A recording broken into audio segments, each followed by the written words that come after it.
Welcome to the Scene Snobs podcast. Welcome, everybody, to the Scene Snobs podcast. I am your host, Mick Manhattan, joined by my co-host, Mr. Producer Paul himself. He gets it done, everybody. And usually you see me here by myself, but I am happy to announce that Producer Paul is getting a bit of a promotion tonight for all of his amazing work to full-on co-host. Yes. That's news to me. I didn't know that was going to happen. You did I'm not, going to cry. sir. We're not going to cry. You can cry. It's okay. I'll allow it. I will allow it. Guys, we have a great show for you planned. We have a guest coming on tonight, Mr. Troy Hill from Troy Hill Talks, and we're going to talk about the staying power of today's movies. Do they have it? I don't know. We're going to have to discuss that. Plus, we have two great movies to review, and that I can't even say that with a straight face.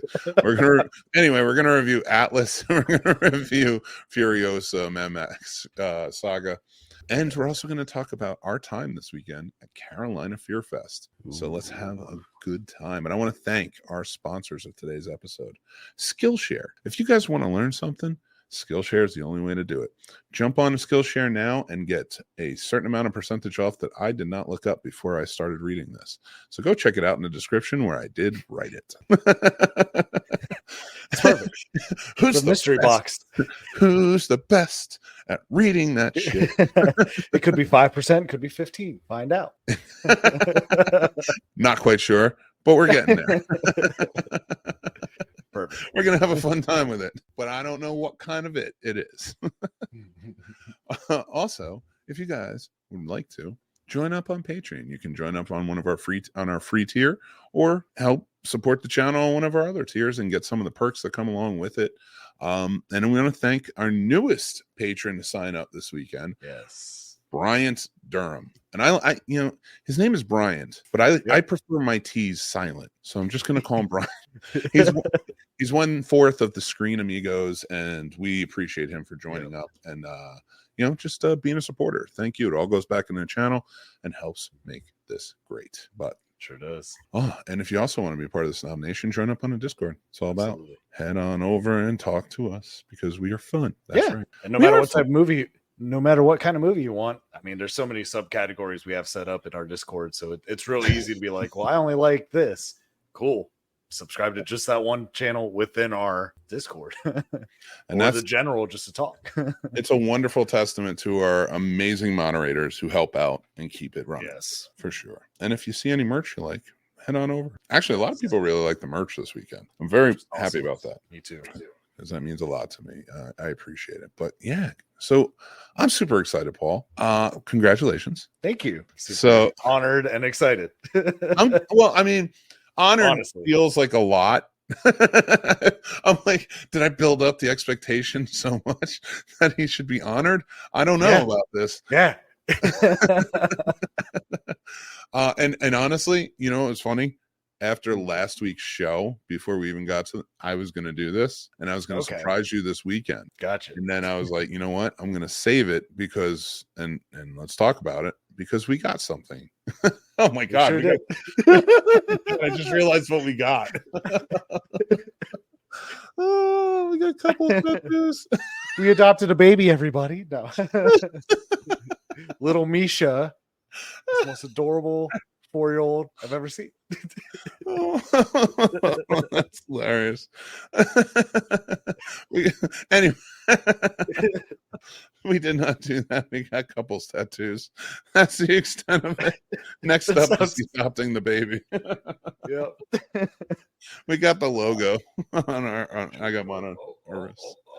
Yours, you can see yours better. There you guys go. Got the mic. Nice. Got our mic logo. I love it. Same. It's my first tattoo. Your first tattoo, man. What was that like? I mean, I got a bunch.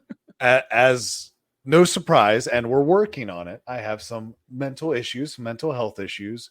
So I love that. That pain was very therapeutic to me. It was lovely. It definitely helped me get some of the, extra anxiety out for this weekend. It helped knock that out real quick. So I loved it, man. Now I'm just like, let's get more. And that artist, he was amazing. He had a soft touch. It was quick. It's like 10 minutes, nothing. And his dog Daisy just sold the whole thing. Even if he didn't sell it, Daisy picked up whatever slack there was, because Daisy was just adorable, and how she'd come up and you could pet her while you're getting a tat. And I'm so glad that he decided to come out. I'm glad that, Stephanie and Destiny brought them out for Carolina Fear Fest, and I hope that all of them agree that next year, he's able to come back out, or that he even wants to. I believe he does, but I'm looking forward to next year for sure. I am too. And so yeah, so story time before our guest gets here. We so I never said, I always wanted the Mike tattoo, and I love tattoos. It is, you're right, it's ink therapy. It makes me feel, and it's been a long time since I got it. As soon as that pen touched my skin, I was like, I want to finish my Star Wars tattoo on my arm. I was like, I want to get my Back to the Future tattoo on there. I still want my brown coats tattoo. Like, I'm thinking about all the tattoos that I want, and like they're all geek. Casey had a really cool tattoo above his chest, like the Star Trek insignia. Oh, okay. And, like, that was cool. I don't know if I don't know if I'm gonna do that on the chest. I'm still like, if I get one on the chest, because chest is painful. Gotcha. So I'm a bitch about it. But no. But like, but if I don't get if I were to get anything on my chest, it would probably be like that, because I always thought that was really cool that he had that, because it's right in the right spot, right? But I also don't want to copy somebody else doing it too. Right. I get that. But at the same time, I also thought about getting the our friendship, TSS friendship. Oh, that'd be cool on the heart. Yeah, stuff like that. But if not, I could get it anywhere else. Like, yeah. Dude, first off, I want to say, what's up, Trevor? How you doing, buddy? Thank you. I hope you're having an awesome time, too. I saw your Pam Grier movie night the other night. That was awesome. Radar. Great to see you, man. Long time no see. And then Radar. Sturdy immediately says, long time no see. We're all just together. And yeah, chest tattoos do hurt. I got a small one, and it was a tough time. My ankle tattoo was horrendously bad. That one sucked. I'm telling you, if you could call me a bitch about anything, it's that ankle tattoo. I literally was just like, this is the worst. It's the worst. Like, I was like, oh, like, it just hurts so bad. So needless to say, I'm not gonna recommend getting an ankle tattoo. You just got your first. But I want to piece them together on my arms. Like, I'm like, this is going to be all Star Wars.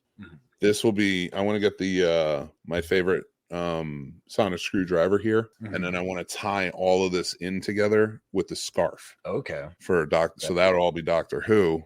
I need to get something Trek, but what I think I want to do is like piece everything together on this arm, but all my geek stuff, and then just do all types of different things, and but like, definitely on my forearm, I'm gonna get the Back to the Future. Yes, that'd be really cool. Yeah, I'm excited, man. I love tattoos, so like, now you got me excited, because you're like, and first off, I want to say thank you for saying that about mental health, because it's very important, and it's very important when you speak out about it. Yes, maybe it can help somebody else. So thank you for that, Paul. But yes, ink therapy is great. I 100% understand what everyone said when they're like, "Oh no, I'm getting some ink therapy. It's going to help." And I was like, okay, like, to each their own. Whatever. You're not hurting anybody. But after getting, even though this one was small, yes, I get it.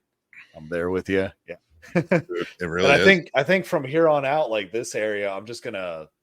If they keep bringing him out for CFF, I'm just gonna have him probably do one every time, just every CFF, just to make it a CFF band, and probably come up with some type of an art theory with him, and then just have him do it. Well, think about it too. Because there's always flash sales that go on, especially during Friday the 13th. So if you find places around you, you might find some others that really speak to you, like, and you love the thing, or you love, people like the things like that. Make sure you're getting the stuff that you want. That's the big one, the important one. Yeah, and I don't, and I mean outside of his flash sales, because he doesn't live too far from here. He's about 2 hours from here. Oh, nice. So him and I have already conversed about, when I come up with the ideas, as bad as I can sketch them out or describe them, come up with them, just making a trip out there and just having him do some more.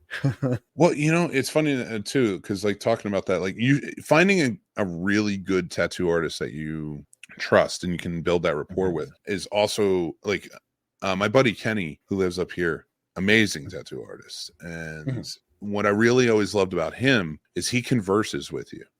He's not like, okay, I'll do this, I'll do that. Like, he converses with you.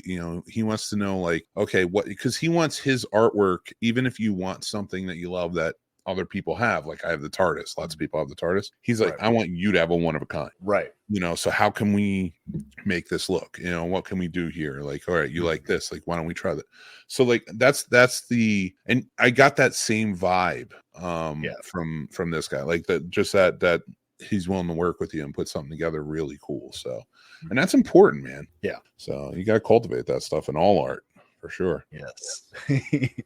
But I love it, man. I'm so glad you enjoyed it, and I think my wife is feeling a little like wanting one, but we're gonna get her one. Yep. Eventually, she has a bunch already, but there's nothing wrong with that. Get all. Oh my god, that 20 down challenge, man. That shit that's tough, Mick. Like, it's tough. Right? Yeah. So Mary explained to me what you thought it was. Yes. And you were trying to be nice. Yes. So the $20 challenge, for anybody who isn't aware, that's where we go out at the convention. Each of us take $20. And this year we were like, all right, why don't we do it this way? Why don't we all go out and buy for our wives? But Paul didn't catch on. He thought we were buying for each other. So instead so he didn't want to win the competition. He wanted to get us something nice that meant something to us. And Sturdy and I understood the assignment and wanted to demolish each other. Which is the whole point of it was it's for the wives.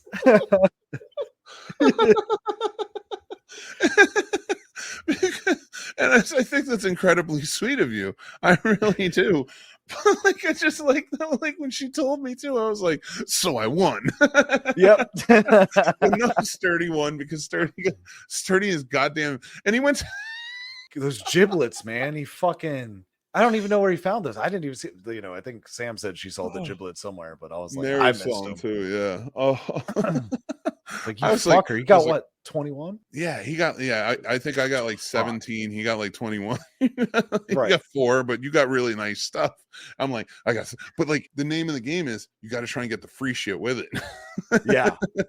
So like, oh yeah, you bought, okay, if you buy 2 stickers, you get 1 free. And then he handed me 2 other stickers. He was like, here. And I'm like, boom, that counts. You roll on. I still can't get over that. He rolled out 4 things, and we're like, aha! And he got the nicest stuff.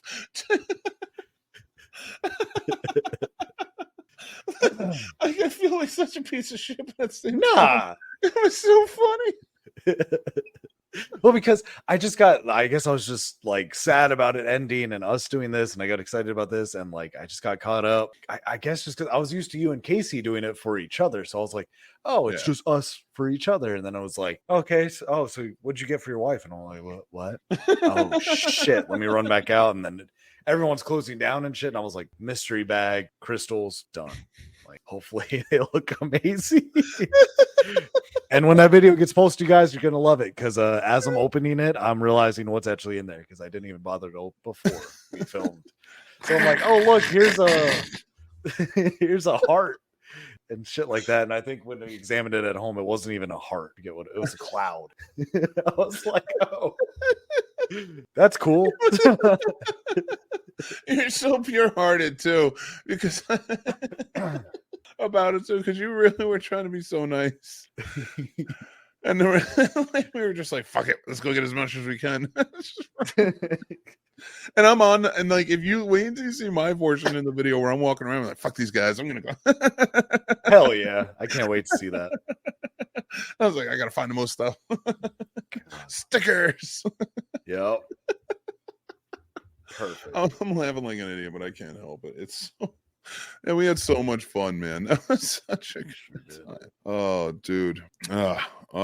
Any well, this isn't our final thoughts. I'm sure we're gonna have more to talk about, but any quick thoughts to share about Carolina Fear Fest this year that stood out to you? I can't talk about more than I already have about the layout. I just think they did it right. I think they kind of found the right groove of how they got to set up where the panels are. They put the actors I love that. I just, it looks so much bigger. We had so many more people there. And it was nice and spread out. So it still had its good home feel. It was sad seeing, the Goblin, it being its last year. So it was kind of bittersweet knowing that. Dude, I'm so glad I got a picture of it. Yeah. And that guy, Tim, had me misty eyed, man, in his stories and stuff. Like Tim Shockey, who restored it and brings it out on tour. And he's got so much movie memorabilia from the movie and all of his stories. Truly fantastic. I really just a wonderful guy. Yeah. Overall, for sure. sure. A lot of those vendors are just great, and it's fun hearing your stories, and I always try to compliment everybody that, since year one that I've seen them out there, and I still remember what I bought from them, and I'll talk to them, and I know it means a lot to them that I still remember them from buying something 2 or 3 years ago. Yeah, because it does mean, so I if I could encourage anyone to do anything, if you go back to the same vendor, talk about what you got, tell them how much you appreciate it, or her how much you appreciate it, because that goes a long way for them, because that means they made an impact and they made something worth remembering. So, because that's their art. And who did you get to meet? Which time? Good God. Damnly stupid. Yes, I did. Tom Arnold, man. He was fun. I didn't haze him or anything like that. He was quick, man. He was very, let's do this. I think he set me up. I think he set me up with that chair. He did. He fucking did, because he was like, chair face this way, and you're like, and like this. Yeah. I was like, you want it out? He goes, yeah. So I put it out, and then he made it a part of his act. And I didn't realize at the time, because I was rushing off to the next thing. And I was like, wait. And then I thought about it. I'm like, oh, I was a part of his act. Like, he wasn't a dick about it or anything. He was really nice. But I was like, okay, I get it. I was a part of his act now. That's what it was. Like, it kicks it off. So fine, whatever. I'll be your prop comic. Your prop, not the comic, but your prop hound. Whatever. Yep. Where's RoboCop Paul? Where is he? He's actually sitting right in front of me. I put him right in the TV next to some of my little pops. That's awesome. Which, once it's cleaned up more, I'll show you next time. And then Radar says he had a blast. That's how we did too, man. It was so fun. Always. It's just con, meeting everyone. The vibes were more than I could ask for. It was a great time, Sturdy. Yes. And he's still down there. That's funny. Yeah, he is still down here. I keep forgetting he's still here. I came home the next day. I was like, I'm wiped out. Yeah. I was done for. Yep. Well, I'm not sure if Troy is going to make it tonight, but I figure we'd jump into our topic, Okay. What do you think? And so we've been watching, you watch a lot of movies anyway, but we've been watching a lot of movies this year. Yes, we have. And, in most recent years, especially within the last 5 years, I'd say, especially, since COVID. Mm-hmm. Yes. Probably before. And we can get into that too. But I'm wondering about the staying power of movies. Now, we talk about movies all the time. And there's so many that just have this type of staying power that they're just iconic.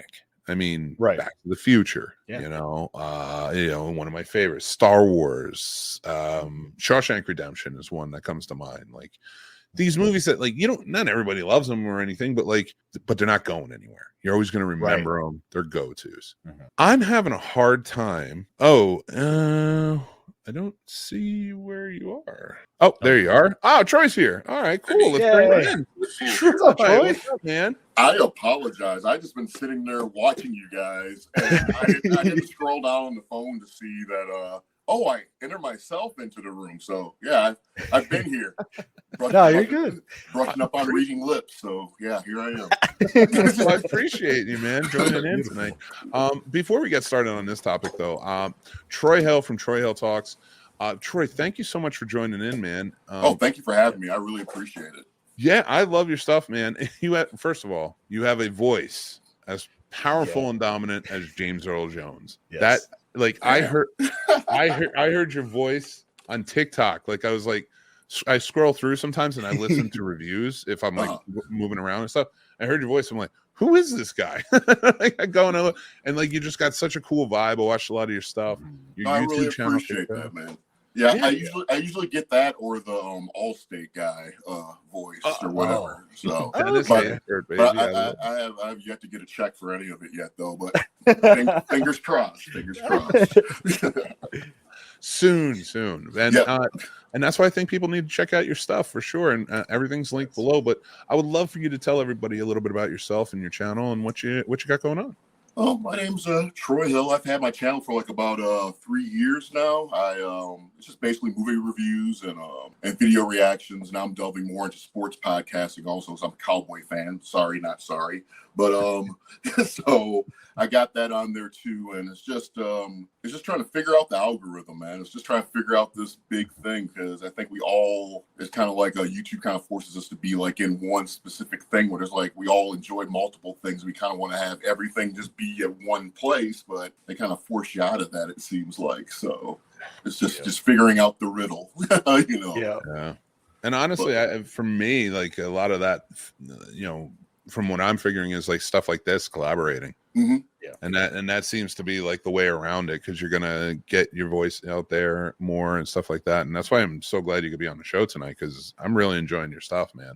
I really appreciate that. I've been watching your stuff as well too. I'm really liking these TikTok short reviews, because it's just because they're honest. I mean, you can tell that they're honest. You can tell the sincerity. It's like it's to the point. It's not like a 15-minute long thing I have to sit through. It's kind of like I like this, that, and this and the other thing, and then that's it. And that's all I really need to know, So yeah. I mean, I think it's very, very helpful. So yeah, and I love the way you put your so much of like how you, and not scripted, but like, because this is your review, but like the way you write it out is so eloquent. It's really well told, man. Well, I really, really appreciate that. And I mean, I would like to do some live stuff here sooner or later. And you guys are going to be the first 2 guys I go to. So get ready for that. Hey, awesome. Appreciate it, man. Appreciate that. Yeah. Absolutely. I'm so glad you're here. And we were going to talk about the staying power of today's movies. And one thing I really love, too, watching a lot of your most recent reviews, is you and I disagree on our reviews of movies, but I like your takes, and it makes me rethink. And I love that you put in your reviews that like change my mind, sort of the same, similar, like, maybe I missed something, or I'm going to check it out later and see if I see it a different way. I think that's a great way to review. Well, I don't think anybody's like 100% wrong on the review. I think there's just people interpret things differently. Yes. It could be life experiences that make me see this particular scene or whatever different, like the new Joker movie's gonna be coming out here soon in October. To me, that's like an adult version of Willy Wonka. It's like what Willy Wonka could be. And it just has like little pieces in there. They kind of, it's just relatable in certain instances and stuff. So that's the reason why. But for other people, it might rub them completely the wrong way, because all they can get out of their brain is, it's a musical. Well, it really isn't, but it sort of is, I guess. So right. And that's I'm actually glad they're kind of opening it. And me personally, we want to talk about that real quick. Like I'm kind of glad they're opening it up to something different. I felt like the tone of the first one was so one directional that to open it up this route seems really interesting to me and wants me to come back. Yes. Yep. I mean, well, the DC, that's a whole other conversation. DC, but they still got a big hole to dig themselves out of, I mean, hopefully James Gunn, because he's excellent with storytelling and creating characters, hopefully he can get the job done, but we'll still have to see. Yeah. What do you think about the new Superman suit? Someone's always going to complain about the suit, right? At the end of the day, I mean, we're all going to complain about the suit. It's going to have like his little things here and there, but once the movie happens, people forget things. So yeah. Oh, absolutely. Remember, everybody hated Heath Ledger as the Joker. I thought he was outstanding. At the end of the day, I think pound for pound, he was the best Joker that we got or had. So yeah. But as far as staying power with movies, that's a very interesting question, because I don't think in this era that something like that really exists anymore.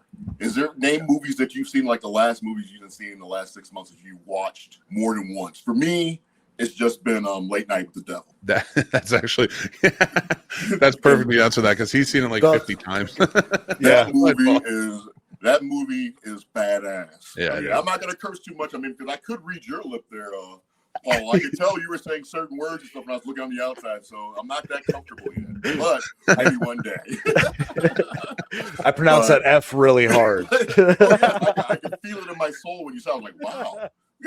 But that movie is just excellent. I mean, to me, it's kind of if you take a half an hour out of it, it's almost like an anthology episode of Twilight Zone almost. It has that type of vibe to it and stuff. So I really, really enjoyed it. But outside of that, this year, I have not re-watched anything. The only thing I probably will rewatch is Roadhouse. I know it sounds silly, but the movie was fun. I agree. And actually, to chalk that up, The Fall Guy was really fun too. Haven't seen it yet, but I've heard good things about that as well. I put it on that level of Roadhouse where like I don't need this like stylized type of action film. Like it's just fun. It was a fun action film. You go in there and you got good characters, good time.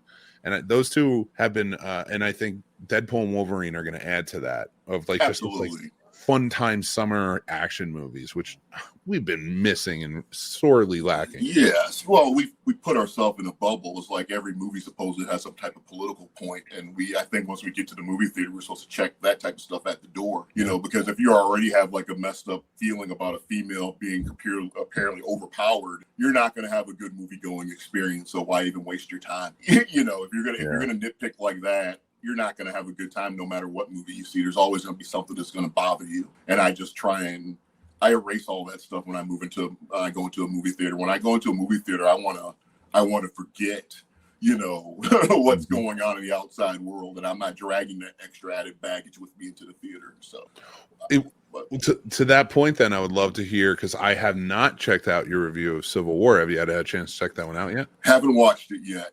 I've been kind of like doing, because on my regular job, I've just got a promotion. So I've kind of been trying to retweak things. I appreciate that. So the last week and a half, I've been kind of like, I got to make time.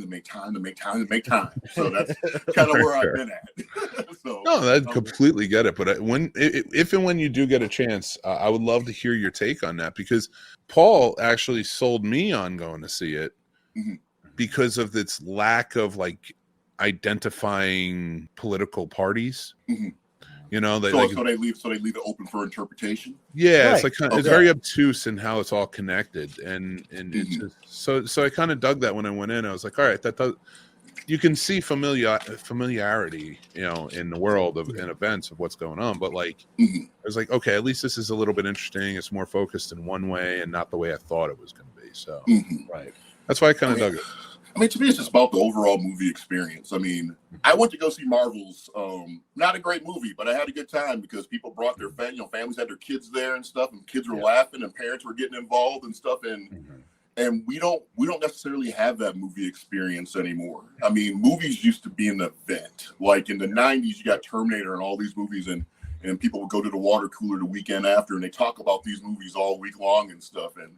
And we don't have that anymore. It's just not the same. None of these movies have the same impact. I mean, like Roadhouse, for example. What makes Roadhouse, I think the best thing that Roadhouse could have been is not be called Roadhouse. It could have been called some other shit, and nobody would have cared. They were like, this movie is great, it's awesome.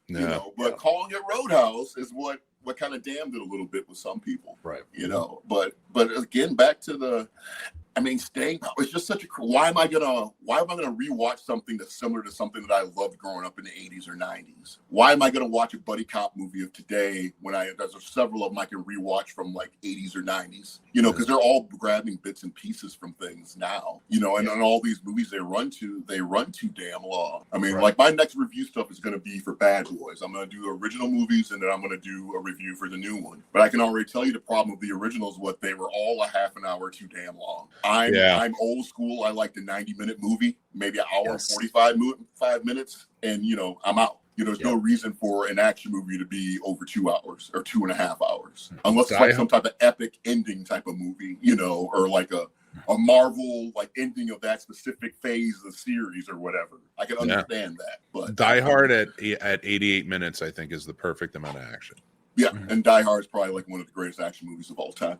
Because like every movie that because Lethal Weapon, same, Speed is around the same. Like so, like I completely agree, especially in action sci-fi. Like if you're going too long, give me the 70-minute horror movie too. I don't even care. Go back to the days when they were just like absolutely quick. I mean, and Die Hard's important to me because that was. I mean, I don't want to age myself, but that's the first rated R movie I saw in a movie theater. So that's because I'm not a young man. I'm old.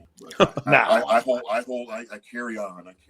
And you have, but listen, you have great opinions about it, and I really do agree with you. In my opinion, the staying power is lost because of quite a few things, but trailers, I think, destroy a lot of things today. You remember when the trailers used to be short and they used to just show you glimpses, get through it. You got interested or you weren't interested. Yeah, I tell you, the one trailer I saw recently is that Long Legs. Yes. That looks incredible. They capture the tension perfectly. They do everything in the exact right. It's like a tension build. You know, I mean, another great trailer I saw was what was it, Monkey Man? Great trailer. Movie, I was kind of pissed off because I thought I was going to be. They made it seem like it was going to be the greatest action movie I've ever seen in my life. And then again, that's a very big, hard, high ass bar to go over the top. And to me, I get it.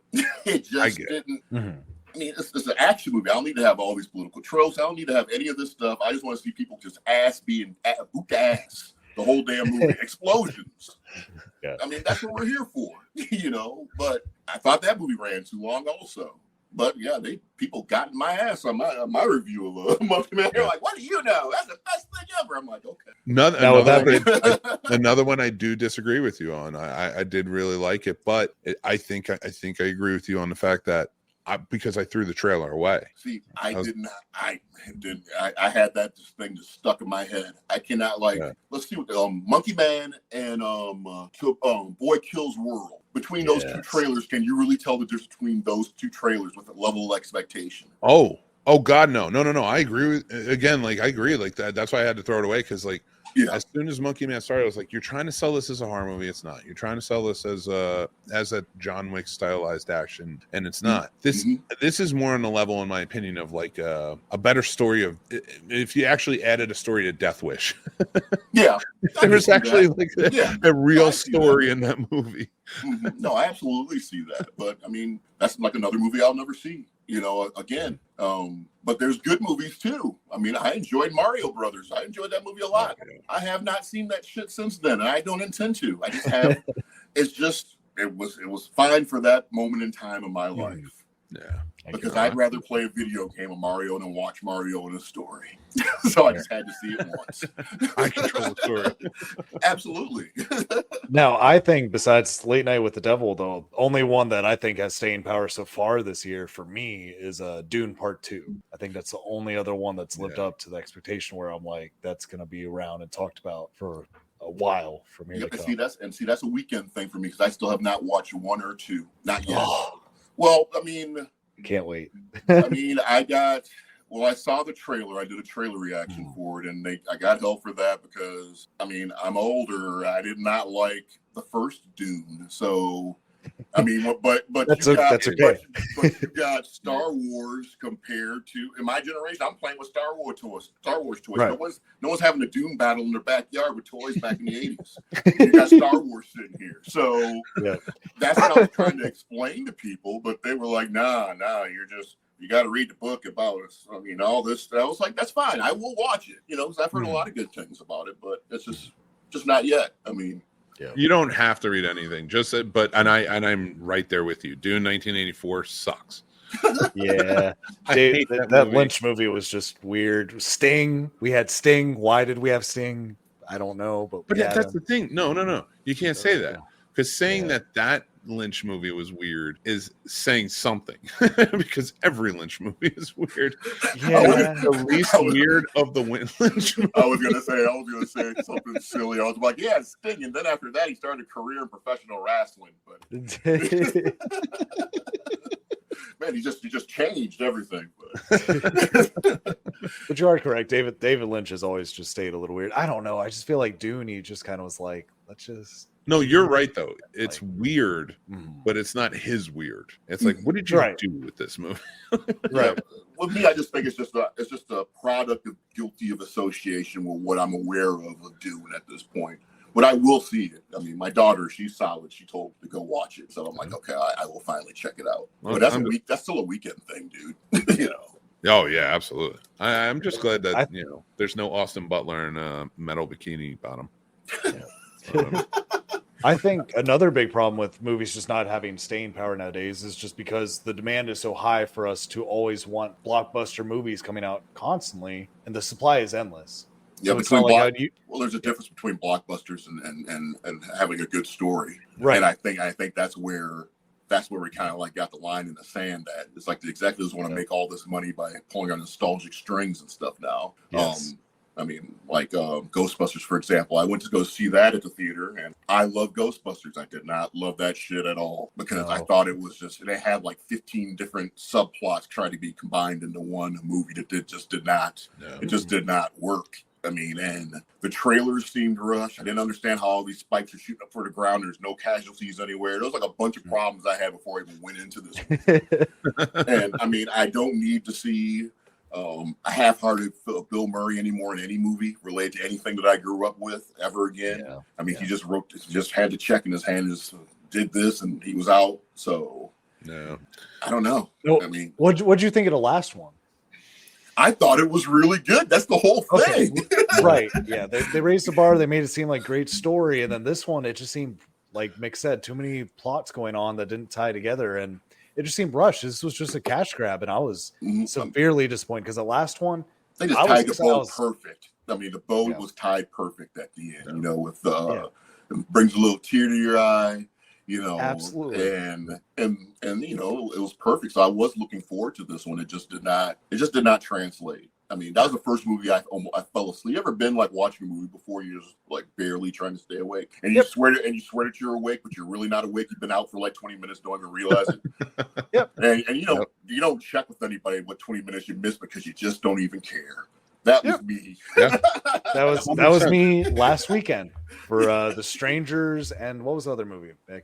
If and The Strangers. Imaginary I fell asleep for both Friends. those movies over the weekend. What do you guys think about the purple pencil pen crayon dude? Have you guys seen that yet? It's a trailer. It's about the kid that has a purple crayon and he can write out like everything, and he writes himself to be an adult, and then he writes himself to be in reality. Yeah, with Zachary Levi. I wonder if his agents hate him. I think so. Sometimes I'm like, because I love Zachary Levi. I think he's great. I loved him on Chuck. I liked him as Shazam. I thought he did a really good job. And no, I'm not saying the movies are great, but I liked him. Mm-hmm. And I thought he would have been a fun addition to if there was any other. I don't even want to say another Justice League. Forget it. I don't even want to pretend that would ever happen. But like, there's plenty of videos on the interwebs letting us know how the vision of how it was supposed to take place. Oh God! My God, I think my problem is with this purple pencil is, to me, it seems like them trying to do like a revamped version of a Never-Ending Story, where he's just going to be in charge of it, then it's going to be something like that. And once again, it's just, don't regurgitate something that was already done correct, in my opinion. Mm-hmm. It was not. Never-Ending Story was terrible. Whoa. Please proceed. Whoa. What do you mean? You didn't wait. I stand on this hill. I think it was what? Yeah, I didn't know that. You're on that hill, buddy. It's like I'm looking at you the hill. I'm like, there are certain movies. There's certain movies I can't stand that I sit out on an island. I get it. Wow. But I don't know. That had me skipping singing Never-Ending Story for quite a bit when I was a damn kid. Hell. Come on, Never-Ending Story. Yeah. Listen, I'm not saying I ever want to see a horse sink in quicksand, but fucking Atreyu, man. I still tear up every time. If I catch that on TV and I'm walking past, I'm like, I just gotta watch it. No, I'm fine with that horse sinking because I know the real horse didn't die. There's everyone has that movie though. I mean, I can tell you that I've never completely watched Reservoir Dogs in my entire life because I fall asleep every damn time. So I cannot tell you. I can't tell you if it was great or not. I just know I'm told that I'm supposed to love this movie. So, but I mean, I think that's really what it comes down to with the staying power. There's just absolutely zero creativity in movie making now, and they're all focused on trying to tug on a nostalgic heartstring in some type of way. Where I think collectively as people, we're all past that now. You know, it was cute when Stranger Things started it, and you know, we kind of evolved. It had like some more movies touching like here and there, but now I think we don't went to it too damn much now. Yeah. So, and I think that really just hurts the movie industry. I mean, also besides the ticket pricing being too high, that was an issue before COVID. You know, so a lot of people will say that, well, COVID killed the movie industry. Well, no, it didn't. The price, we already had issues with the movie industry before COVID, you know, and they're going to have to make the prices cheaper. I mean, because there's people who got like 3 kids or whatever. They're taking their kids to the movie, you know, and they're eating. The kids want to have a good time. That's $150, $200 night could be, you know, and that's rough, you know, for some. Yeah.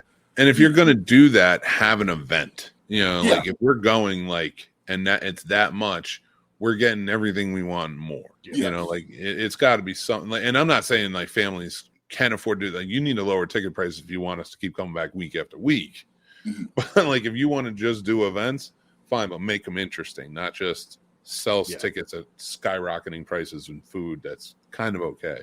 Well, I mean, it just comes down to it's just that. And then why do I want to see Rebel Moon when there's Star Wars?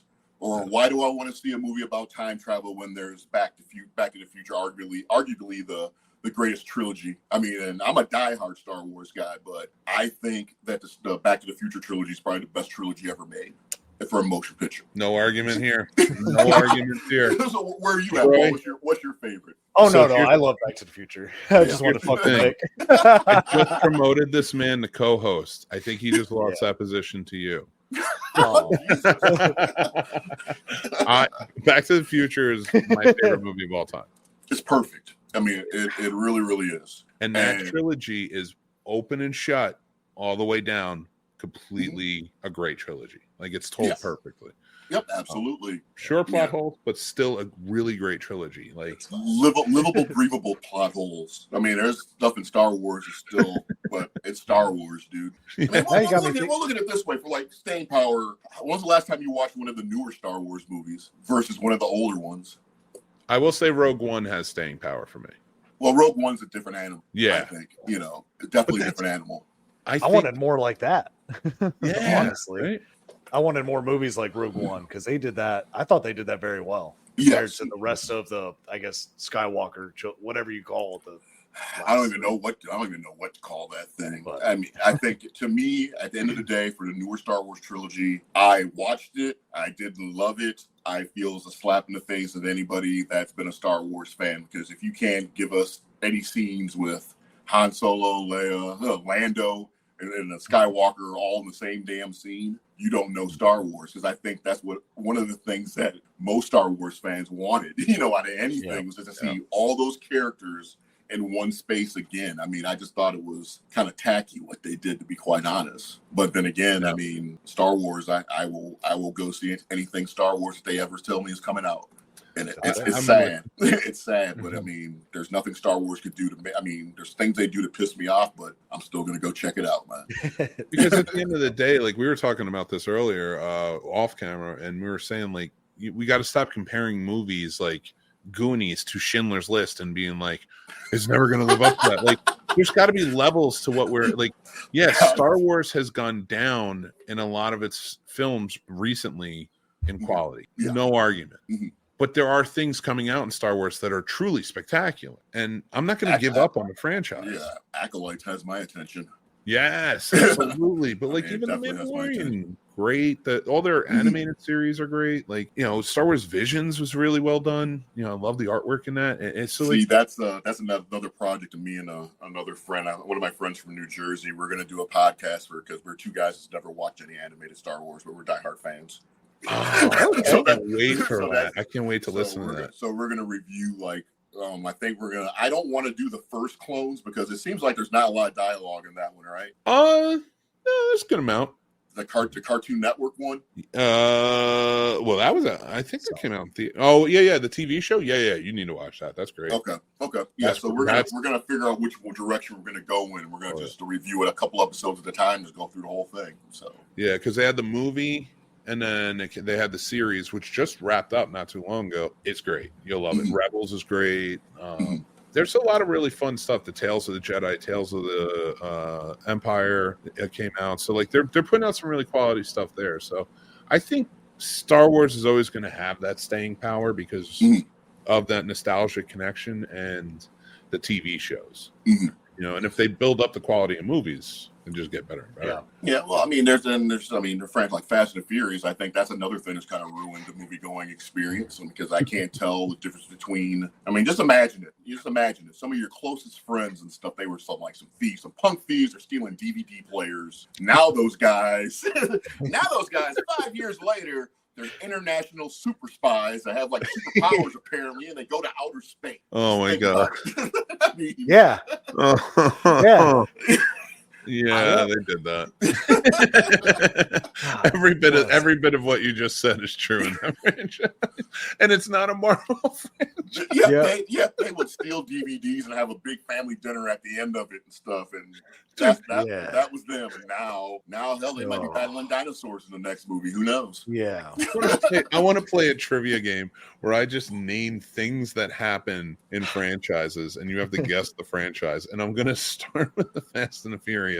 I guarantee you, everyone will say like Star Trek or Star Wars or something like that. It's just crazy. I mean, I hope we can fix this whole thing, but I just don't. I mean, just think about how many short stories you get, like Ray Bradbury's short stories in general. You can make a movie out of like each and every damn thing. Yeah. I mean, and turn it into a full blown movie. I mean, I think there's resources out there where we could have like something totally fresh, totally new. People are going to want to rewatch over and over again, but we're still kind of in that phase where, I mean, damn it, I thought I would always want to see a superhero movie and stuff, but I don't really care if another Marvel movie comes out right now.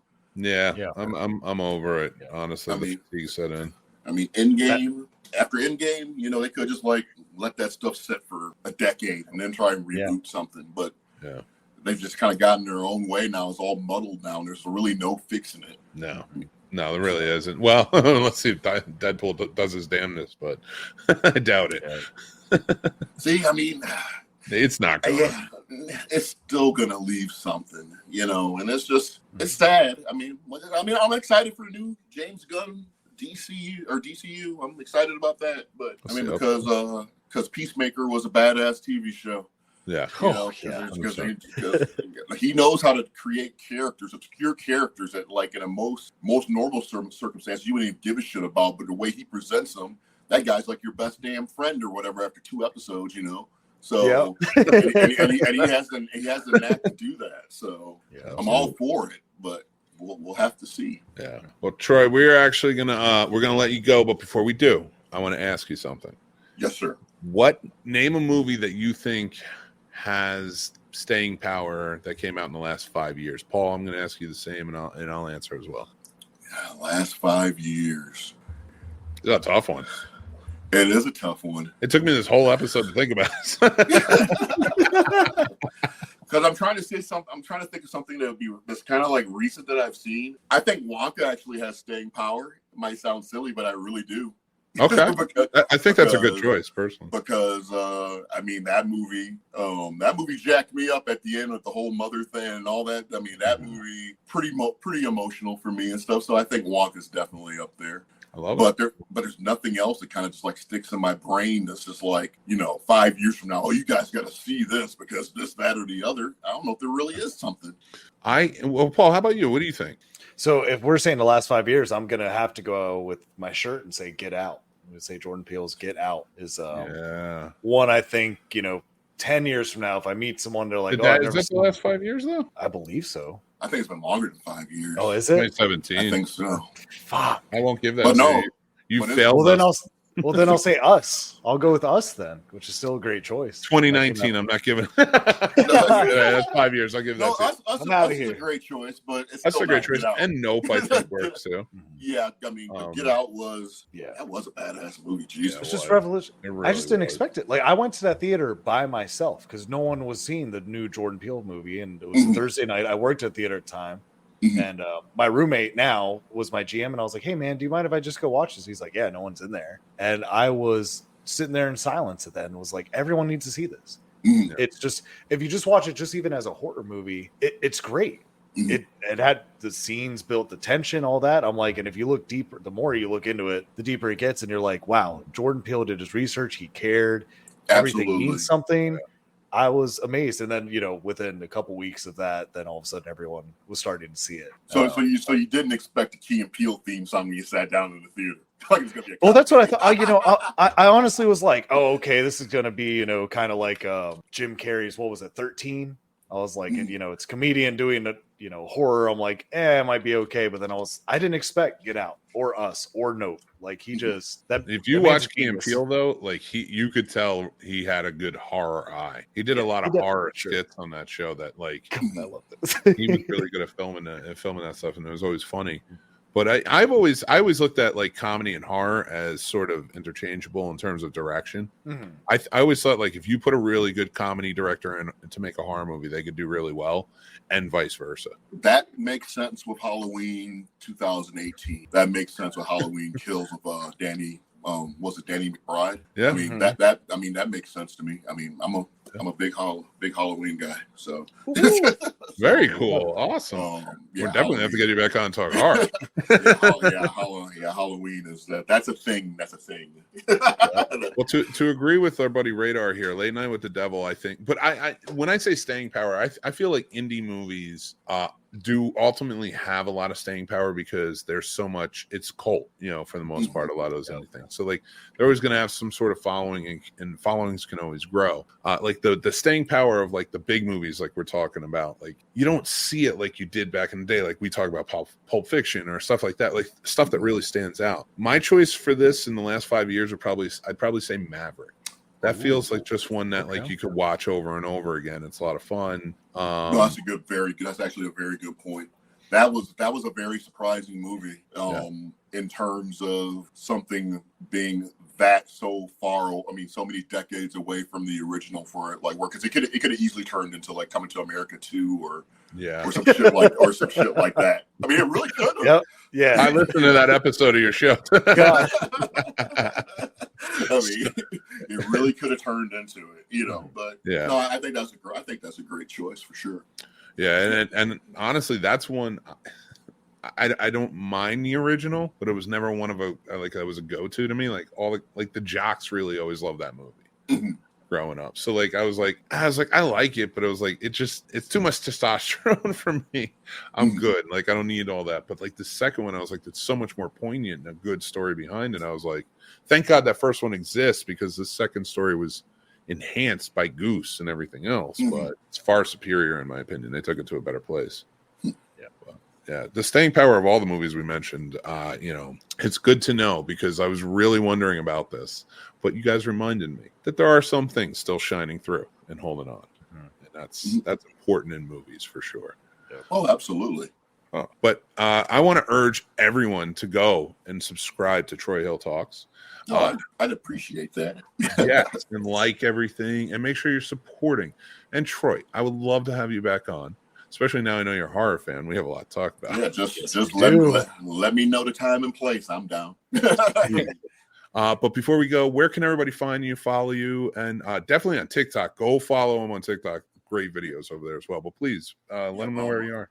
Yep, on TikTok at Troy Hill Talks, YouTube Troy Hill Talks, and Instagram I'm Troy Hill, which is a combination of me personally being stupid and then just some movie stuff. So whatevs. Perfect. I love it. Oh, and if you happen to be a Dallas Cowboy fan, again, sorry, not sorry. There is always the Star Chronicles Dallas Cowboy football podcast that I host every week. So, awesome. But it's I will say it's for realistic fans because I'm a different sort of fan, I will say. I get that. I mean, listen, I'm a Giants fan, and I don't know if I'm going to turn on the TV with those ugly jerseys they just put out in the effect. Well, yeah, they do look like kind of Christmas sockish, but yeah, they're rough, dude. Oh my God. And with that, well, talking about the Christmas ugliest sweater and stuff, you guys are gonna win that contest. Very true, very true. But I want to say thank you so much, Troy, for joining us. We had a lot of fun with you, and so glad you came on and can make it. And please, I'm gonna message you, and we want to get you back on again for sure. Okay, yes. And I want to have you guys on my channel. I definitely want to have you guys for the first go around on my channel here real soon. We'll be there. Sure. All right, sounds good. I appreciate it, guys. Take care, sir. All right, you take it easy. Oh man, that was a lot of fun. Troy is a lot of fun, man. I swear his TikToks are what won me over, and then I checked out his YouTube channel, and it's just has some great takes on a lot of stuff. So I just had a great time with him. And thank you so much for coming by. I had to stop listening on YouTube because I tried to, I work at a car wash, everybody, so I'm sitting there, headphones in, listening to him. His inflections kill me because he gets so serious and his voice is so commanding sometimes where I'm like, oh, someone's talking to me. Then I'm like, oh, that's just him getting excited or, upset about what he's talking about. And I'm like, damn it. Okay, we're good.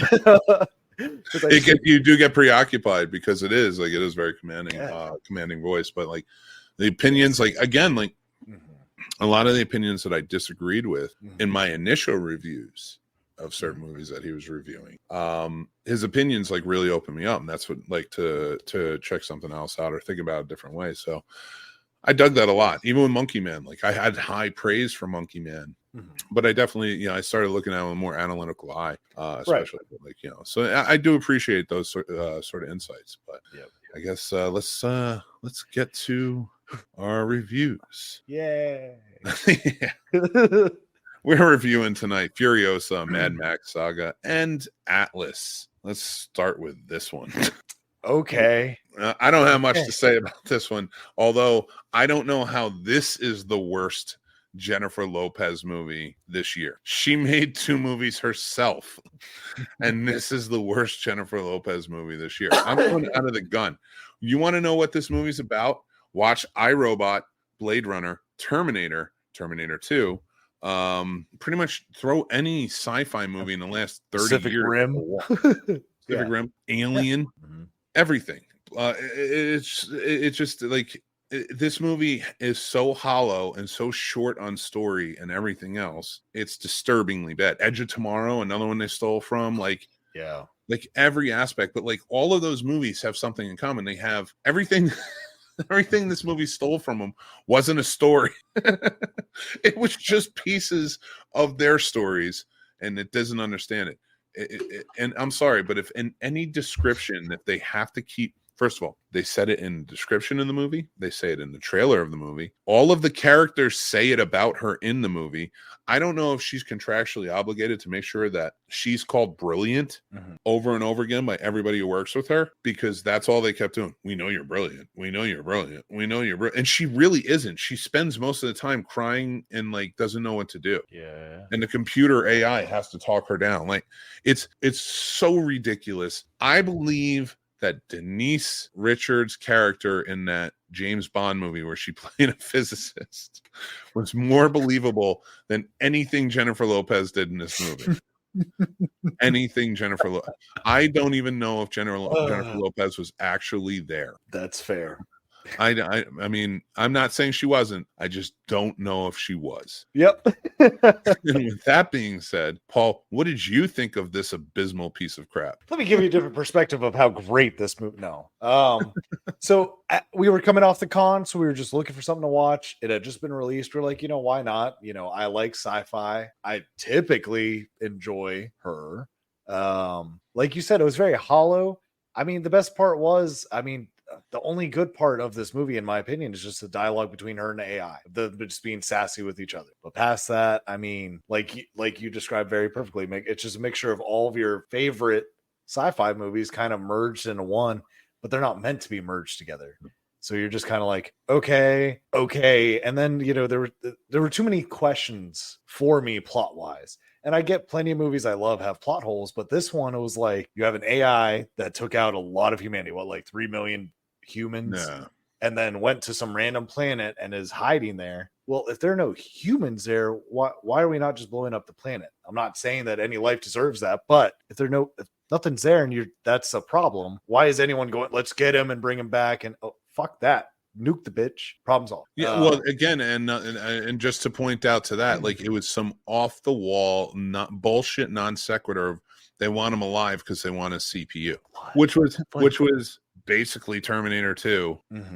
The whole chip aspect of it, which doesn't even come into play. She just he reminds her at the end, no, remember they want me alive.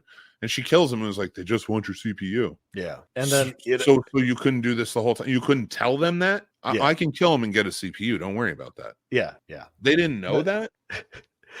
And I thought it was cheap that they kind of tried to go for like a philosophical end where they're like, AI has a soul. Like, how do you know as a human you have a soul? And I was like, are you fucking kidding me? Right? Like, why? Why? You're not that movie. Like, why? Whoever wrote that, I'm sorry, but I hate you just for that. I wonder if this is why Ben Affleck wants to divorce her. This movie is probably because he wants to divorce her. She probably was like, I just need a movie. And I want to be called brilliant. I want to cheer up. And then it's going to be the greatest movie that's ever been made. And like Ben Affleck's like, I'm a director. You know what? Ben Affleck needs some happiness in his life. I hope he goes back with Jennifer Garner. Like, and he should have never. He should no. In fact, she doesn't even deserve it. Like, she deserves better. That's true. Ben, stop fucking up. If I could bring back, okay, what's a movie I want a sequel to? The Town. I would love another Town. Like, if that, even a prequel, if you kept all the original actors, just seeing them commit the heist before this one. Not even heist, but, whatever. Personally. And that's a personal thing for me, just because I enjoyed The Town. I'd have to I would never want a prequel because the actors are too old at this point. That's true. And I wouldn't want them to recast. Oh. Yeah, I want, because Jeremy Renner won't be the same. So like that's why I wouldn't want a prequel now. Now maybe like a year or two after, sure. Yeah. But I definitely get where you're coming from. And like when I say that, I'm like, it's not a matter of like it shouldn't exist. It's a matter of like, can I see that? Can I see what would a sequel to that movie look like? And like I don't, try to picture it and play in my head. Anyway, I'd rather talk about the fake any other movie Town 2 than Atlas. So what do you think my rating for this is? Probably 1 star, if that. I'll say 1. Well, yours was a 2, and this is monumental because I think this is the first time I've ever done this. No stars. Oh, jeez. I didn't even know that I was willing to go to no stars until I saw this movie. I have given some really bad movies half a star. Yes. This didn't deserve the half the star. I didn't find any, like, even the good actors in this film. Mm-hmm. And do not dare watch this film and tell me that Mark Strong, Sterling K. Brown, or what's his name? The other one in the film. The other big name actor that was in the film. Simu Liu. Sorry, I want to make sure I say his name right. Those 3 actors who I have seen in other projects do really well. Yes. As actors. And in this movie, even Mark Strong, who in my opinion is the best actor in this film and one of the best actors out there, was not good. So I chalk that up to not them. I chalk that up to wooden dialogue, poor story, and terrible direction. So sorry, not sorry. You get 0 stars from me. That's fair. And you got 2 because I'm coming off a con. So I was already sad about leaving the con, and I was already in a good mood because of the con. So so it probably would have been half a star, maybe 1 star, but you got 2 because I was. Well, you gave them 2, so I feel like that warrants you should rewatch this again. Yeah. Oh, fuck you. I don't want to rewatch it. I'm going to give it time, but then I'll rewatch it. I promise I will. I'll rewatch it. Damn it. All right. Let's get to our next one tonight, and that is Furiosa, Mad Max Saga. All right. Here's an interesting one. So this one, all right, I really like the Mad Max movies, but it is not lost on me that like Mad Max 3, aka Beyond Thunderdome, or isn't that great of a movie. Even the first one is like really experimental and exploitative of its time, the Australian exploitation movement, but like really well done for an indie film, but it doesn't hold up to like the Road Warrior or Fury Road. This movie was very boring to me. It's all about Furiosa and how she came into being with the Mortonton Joe. And you see that goes through this guy called what's his name? Dementis. Yeah. He goes by, he thinks himself like a Roman like emperor almost, and he's trying to work his way into that in this whole outback land, and he takes her in, and like he's really creepy and really weird about it. Then he trades her away to a Mortonton Joe, and like she becomes like, and then you see her like get on the war rig and stuff, and like take that on as a Partidarian or something like that, which is the Roman guardians special guardians and stuff. So all that stuff sounds interesting to a point. This movie does not let it become interesting at any point, and that makes me really, really sad.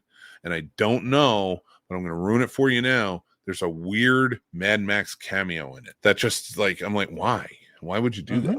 So I don't know. For me, it lacked all the good things that Fury Road had. Yeah. It made it too complicated. None of these movies should be too complicated. No. And I don't know that I needed a prequel. No. So what do you think about this movie? So I'll talk about the good first, what I did like. So visually, I enjoyed it because I enjoyed the last one, and I feel like this one was super similar.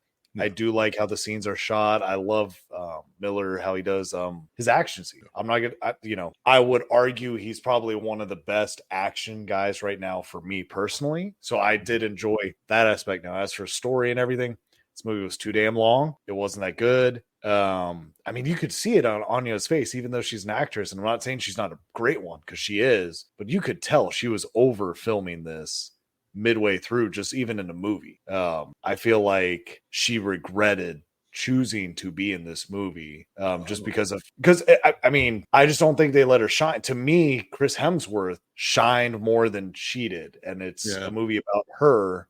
So I think that's kind of confusing to me. Not confusing. I don't know. I didn't like it. But like to that point, just to add to it, because I'm not disagreeing with you. Because now that I think about it, she doesn't even show up until like 40 minutes in. Right. And then when she does show up, it like does take like a long time to really get in there. She doesn't even speak her first words until she gets to the point. So like, I do really feel like they didn't let her shine enough. And she is too good of an actor to, and I think Dune did that with her too. Yeah. Stop getting these amazing actors, because she is great. Go watch The Menu and tell me she's not a great actor. And a ton of other movies too, but like she's a great actor who brings something to the table. And she did in this. She was really good in this. So I agree with you. And so was Chris Hemsworth. Chris Hemsworth was really well done in this too. But his character, him as a villain, like you're making him Morton and Joe not the hero, but like not the villain. Like we're only supposed to be like, we know he is a villain, but we know that from Fury Road. Right. Now we're only focused on her revenge towards Dementis, and it's like, what? Like, I understand you're trying to bridge the gap of how she got there. Yes. But you're right. Like by the time like she actually has any words or anything really going on, like she's not really shining, and she's not always there. Like you're right. I think this is more given to Chris Hemsworth. So I appreciate you pointing that out. And I feel like, I'm not saying, because it all comes out, I don't see the script. I don't know how the director, I don't know how any of that went. But Chris Hemsworth, he seemed like, as far as villains go, it was like a Marvel villain. You know what I mean? Like, you're the bad guy, but that's about it. You weren't a bad guy where, you're just like, oh, he's a, POS, like this guy's really bad, or it's like, oh no, he is a villain. Like, kind of what you just said. And I don't know. And like I said, just the length of it did not need to be this long at all. No, this should have been cut out a lot of things. I didn't need to see her in school quite as long as you had, with her learning how to do the rigs and stuff. I didn't need 30. I think it was about 30 plus minutes of that. I didn't need all that. You could have done a quick 5-10 minutes of that. There's a lot that could have been cut. Because Mad Max is probably one of the first rated R franchises I think my dad started renting for me. So we started with all the originals. So Mad Max has a special spot in my heart because we've seen all of them together. And granted, he's like, it's different now, with the CGI and everything else and how much they can actually do. And to Miller's credit, I've heard a lot of reviews, even from Spielberg, about this one in particular, where they say, I don't know how you got the scene without, doing it all CGI. So I will say visually it's there. It's not the same vibe, coming off of Dune 2 for me. Everyone's gasping. Everyone was on the edge of their seats, invested. This one, people are looking at their phones, they're looking around, talking to each other, it just wasn't, for this being such a big movie to come out on Memorial Day weekend, it won't. And I don't know. I think it's better to stream. And I think if it's one you leave out of the Mad Max saga, I don't think you're missing that much, unfortunately. Yeah, and I completely agree with you. It was one that I don't know that I'd revisit this one. I'll revisit Fury Road. I've done it, and we're talking about staying power in our podcast this week, and This one doesn't have a whole lot of staying power, but also I think I think you really hurt it by taking away from Mad Max. Yeah. And if you were going to tell a Furiosa story, then it should have been Charlize Theron and continuing on, and maybe eventually she connects back up with Mad Max. I don't think I need the prequel. I didn't need the backstory. But our ratings for this, again, mine was lower. You gave it a 2.5, and I gave it a 2. I just wasn't too overly impressed with it. Yeah. And the half or my rating is reflected, like I said, off other directors and other reviews I heard of this, such as, like I said, Spielberg was like, I don't know how you shot that. So if Spielberg being as amazing and great as, if he's kind of like, wow, you did something really cool, even if I didn't like it enough, I'm still going to give him the credit that, okay, well, you're a higher caliber in some things. Yeah. And like I said, visually, yeah. I agree with you. That's solely where my 2 comes from. It's George Miller's direction was great. The visual effects, all that stuff, like the filmmaking in this was fantastic. It just isn't a great story. No. And it was too long, and it wasn't and edited weird. Like I feel like we didn't get enough of the war. I was like, if you're gonna have this long movie, give me more of the war. But whatever.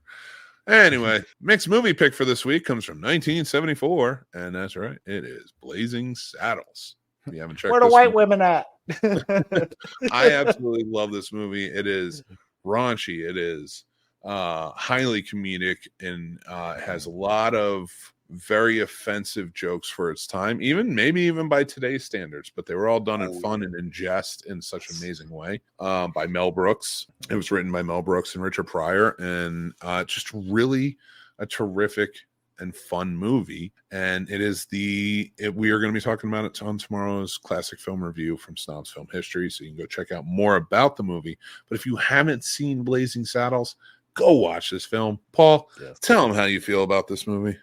Oh, it's great. I mean, you get Gene Wilder. It's a comedy. I mean, it's Gene Wilder. That should sell it enough. Mel Brooks, if you've seen any of his movies, if you enjoy them, this is one you're absolutely going to enjoy as well. Yes, like you said, it is offensive, and you couldn't make this movie now. But for the time and how I think it's tasteful, it's still tasteful jokes.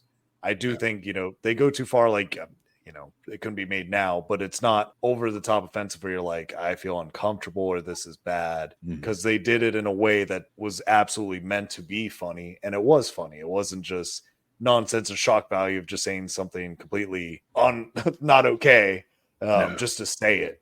I think they chose their verbiage and their dialogue very well. And it's hilarious from start to finish. You're giggling every other scene. Oh yeah, and it turns all that offensiveness on its head. Like, okay, we can, it's stupid to feel this way or think this way, and so like, I absolutely love it. I think it's a genius movie. Go check it out. Go check out our classic film review tomorrow. It comes out.